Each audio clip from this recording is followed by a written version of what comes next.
Siksik si batu manikam di parjogi sama manigatang dinamaninan senang bakal jela-jela, senang bakal jela-jela. Hello everyone, my name is Diva Angelie Ramoti. I am from Taruna Nusantara Senior High School, Cimahi Campus. Today, I will tell you about the origins of flag toga, a story from North Sumatra. Once upon a time, there was a young man named Toba. To fulfill his daily needs, Toba worked in the fields.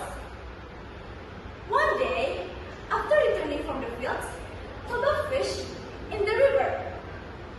Shortly after he cast his line into the river, a fish immediately caught his hook.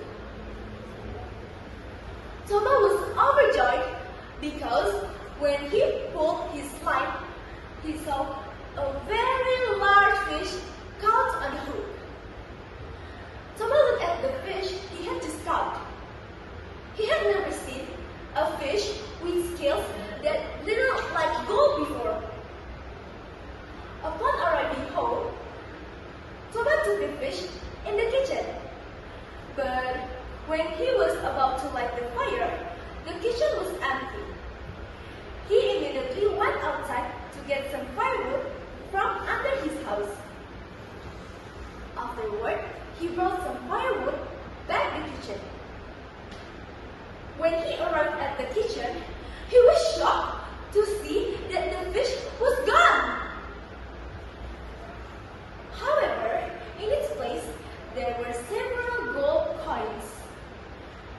Toba left the kitchen and went to his room.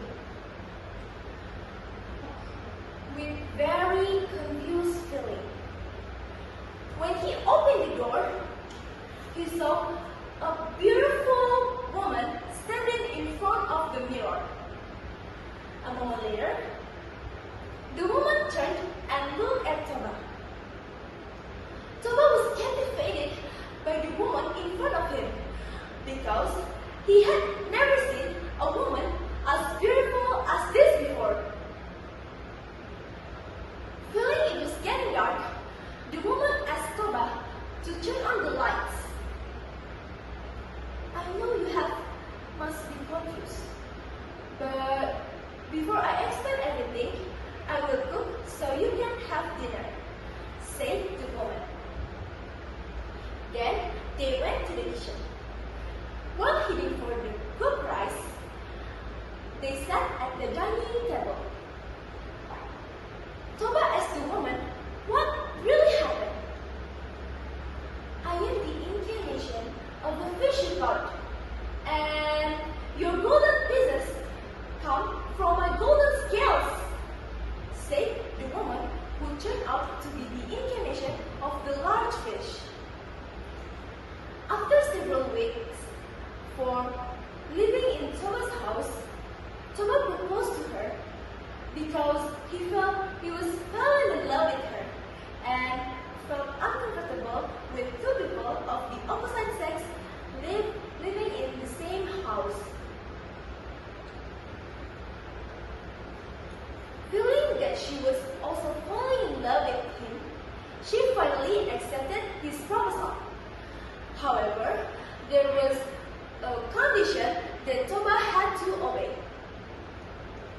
He had to swear that he would never mention the woman's origins, as she was the incarnation of a fish.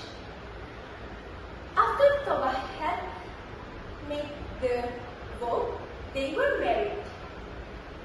1 year later, they were blessed with a baby boy whom they named Samosin. The child was spoiled by his mother. Then he grew up with bad personality. When he was old enough, the mother always asked him to deliver rice every day to his father,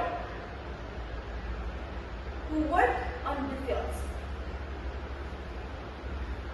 One day, Samosin was asked by his mother to bring rice to the field for his father. He finally went to deliver the rice. On the way, he felt hungry and ate the most of the rice. When he arrived at the field, he gave a small amount of leftover rice to his father. Feeling very tired and hungry, Toba accepted it without question.